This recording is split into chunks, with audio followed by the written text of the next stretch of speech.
Hey tech lovers, welcome back to my YouTube channel.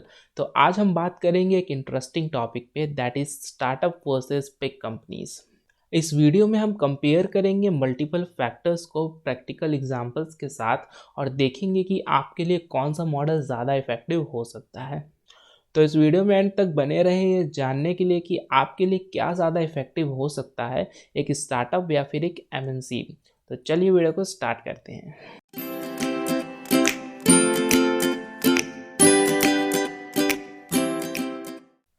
तो सबसे पहले चलिए समझते हैं दोनों कॉन्सेप्ट्स को। तो स्टार्टअप वो कंपनीज हैं जो कि अभी कुछ समय पहले ही शुरू हुई होती हैं और अभी अपनी ग्रोइंग फेज में होती हैं, जैसे कि जोमेटो, ओला, रैपिडो, पेटीएम। और बिग कंपनीज वो होती हैं जो कि काफ़ी टाइम से चल रही हैं और अपने बिग इंफ्रास्ट्रक्चर के साथ मल्टीनेशनल लेवल पे स्टैब्लिश हो चुकी हैं, जैसे कि गूगल, टीसीएस, माइक्रोसॉफ्ट, अमेजॉन। तो यहाँ पे हम स्टार्टअप्स और बिग कंपनीज दोनों में ही जॉब करने के एडवांटेजेस और डिसएडवांटेजेस को डिस्कस करने वाले हैं। तो सबसे पहले देखते हैं कि एक स्टार्टअप में जॉब करने के क्या क्या एडवांटेजेस हो सकते हैं। स्टार्टअप्स का एक बड़ा फ़ायदा होता है इनोवेशन, क्योंकि ये छोटी कंपनीज होती हैं तो इन्हें फ्लेक्सिबिलिटी मिलती है नए आइडियाज़ को ट्राई करने में। जैसे कि फ्लिपकार्ट, जो कि शुरुआत में से बुक सेल करता था, लेकिन फिर उन्होंने मार्केट में इनोवेट किया और आज वो इंडिया की लीडिंग ई कॉमर्स प्लेटफॉर्म है। फ्लेक्सिबिलिटी, स्टार्टअप्स को अपनी स्ट्रैटेजी जल्दी चेंज करने में आसानी होती है।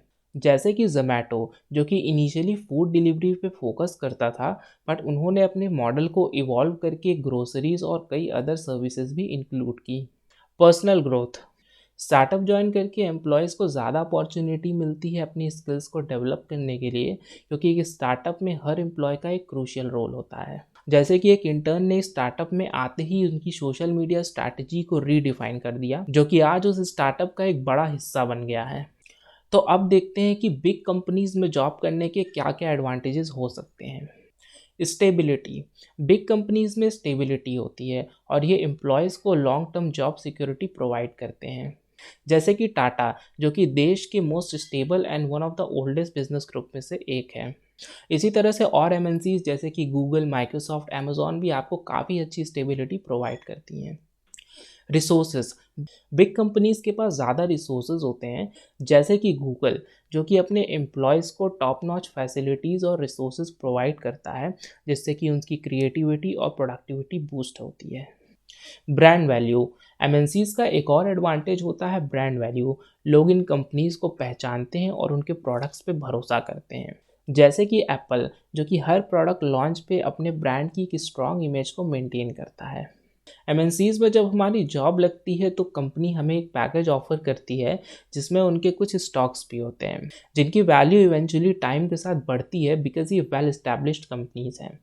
तो जब आप फ्यूचर में इनके स्टॉक्स को सेल आउट करते हैं तो वहाँ से आपको काफ़ी अच्छा रिटर्न मिलता है। Now moving forward with the disadvantages. तो सबसे पहले देखते हैं कि स्टार्टअप में काम करने के क्या क्या डिसएडवांटेजेस हो सकते हैं। अनसर्टेनिटी, स्टार्टअप्स में सब कुछ अनसर्टेन होता है, पैसा, फ्यूचर, सक्सेस, सब कुछ। जैसे कि स्नैपचैट ने आईपीओ के बाद भी अपने यूज़र बेस को मेंटेन नहीं किया तो उसका स्टॉक वैल्यू गिर गया। लिमिटेड रिसोर्सेज, स्टार्टअप्स के पास इनिशियली लिमिटेड रिसोर्सेज होते हैं और ये एक बड़ा चैलेंज हो सकता है। जैसे कि कुछ स्टार्टअप्स स्ट्रगल करते हैं फंडिंग को लेके, तब उनका ग्रोथ थोड़ा स्लो हो जाता है। कंपटीशन, स्टार्टअप्स को फेस करना पड़ता है एक कट थ्रोट कंपटीशन, क्योंकि वो मार्केट में स्टैब्लिश नहीं होते तो उन्हें अपने यूनिक सेलिंग पॉइंट्स को प्रूव करना पड़ता है। जैसे कि ओला, जो कि इनिशियली फेस किया था tough competition from Uber. Unstable stocks, अगर कोई स्टार्टअप आपको पैकेज में अपने स्टॉक्स ऑफर करता है तो वो एक रिस्क फैक्टर बन जाता है, बिकॉज फ्यूचर में वो स्टार्टअप ग्रो करेगा या फिर उसका डाउनफॉल होगा, ये चीज़ अनप्रेडिक्टेबल है। अगर वो स्टार्टअप डिसॉल्व हो गया तो वहाँ पे आपका काफ़ी लॉस हो जाता है, या फिर अगर वो स्टार्टअप ग्रो कर गया या उसे किसी बड़ी कंपनी ने एक्वायर कर लिया तो उनके स्टॉक्स की वैल्यू काफ़ी बढ़ जाती है। तो अब देखते हैं बिग एमएनसीज में वर्क करने के क्या डिसएडवांटेजेस हो सकते हैं। ब्यूरोक्रेसी, बिग कंपनीज में ब्यूरोक्रेसी का इशू होता है, कई बार डिसीजन लेने में टाइम लग जाता है और उससे क्रिएटिविटी भी सफ़र होती है। जैसे कि गवर्नमेंट ऑफिसेज में होता है, वैसे ही कुछ बिग कंपनीज में भी। Resistance to change, big companies को अपने एस्टैब्लिश प्रोसेस पे काफ़ी ट्रस्ट होता है, जिससे वो नए ट्रेंड्स और टेक्नोलॉजी को अडाप्ट करने में थोड़ा स्लो हो जाती हैं। जैसे कि कोटक, जिसने डिजिटल फोटोग्राफी को इनिशियली इग्नोर किया था। Lack of individual impact. Big companies में एम्प्लॉय का इंडिविजुअल इम्पैक्ट कम हो सकता है, क्योंकि वहाँ काम डिवाइडेड होता है हर एम्प्लॉय का। मतलब कि एक एम्प्लॉय के एफर्ट्स का डायरेक्ट इम्पैक्ट फील नहीं होता, compare to a startup where everyone's contribution is more visible. तो दोस्तों, स्टार्टअप वर्सेस बिग कंपनीज का कोई क्लियर विनर नहीं होता। हर एक मॉडल के अपने फायदे और नुकसान होते हैं। आपके लिए सही मॉडल सेलेक्ट करना डिपेंड करता है आपके स्किल्स, आपके गोल्स और आपकी रिस्क टेकिंग कैपेसिटी पर।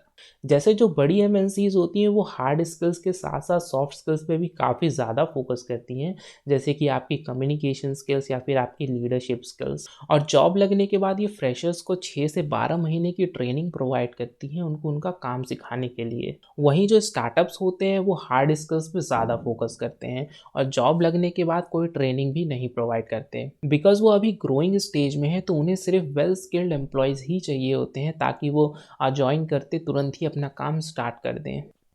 हमारे पास कोई मैजिक फॉर्मूला नहीं है, लेकिन ये ज़रूरी है कि आप अपने गोल्स को ध्यान में रखें और अपने पैशन को फॉलो करते हुए सही डायरेक्शन में काम करें। तो अगर ये वीडियो आपको इन्फॉर्मेटिव लगा तो इसे लाइक करें, अपने फ्रेंड्स के साथ शेयर करें और चैनल को सब्सक्राइब करना ना भूलें। तो फिर मिलते हैं और ऐसे ही किसी इन्फॉर्मेटिव वीडियो में।